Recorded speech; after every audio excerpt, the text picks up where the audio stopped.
बोलण्याची संधी दिली. मी म्हणाली, थोडा वेळ आहे माझ्याकडे, सांगशील का तुझी गोष्ट?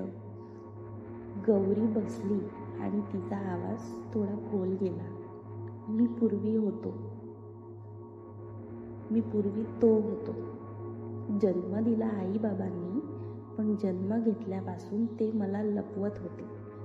नाव दिलं अमित. लहानपणापासून मला बाहुल्या खेळायला आवडायच्या. आईसारखं पदर ओढायला आवडायचं. पण बाबा म्हणायचे, असंच वागशील तर समाज हसणार आपल्या घरावर. मी माझं मन दडपून ठेवत गेले.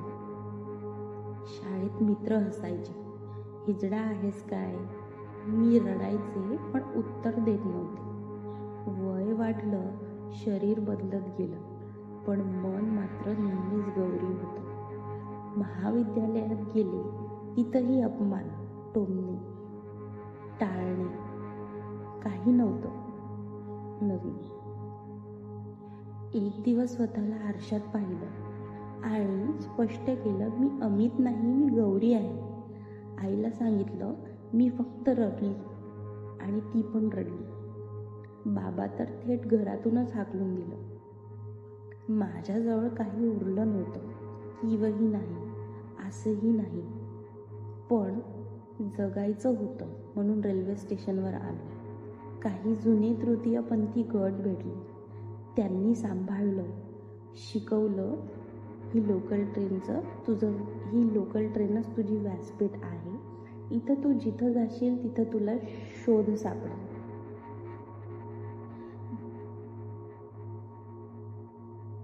गौरी बोलत होती आणि माझं मन गलबलून गेलं होतं.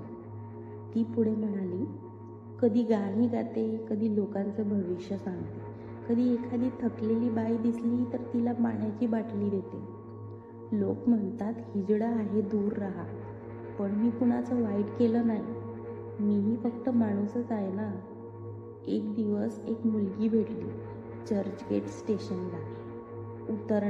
उतरताना कॉलेजमधली मुलगी मला धडकल्यासारखी झाली. तिला मी हात दिला. ती म्हणाली, थँक्यू. ते ऐकून मी थक्क झाले. मी म्हणाली, तू घाबरली नाहीस? ती म्हणाली, मी का घाबरू? तुम्हीही एखाद्याची आई, बहीण किंवा मुलगीच आहेत ना.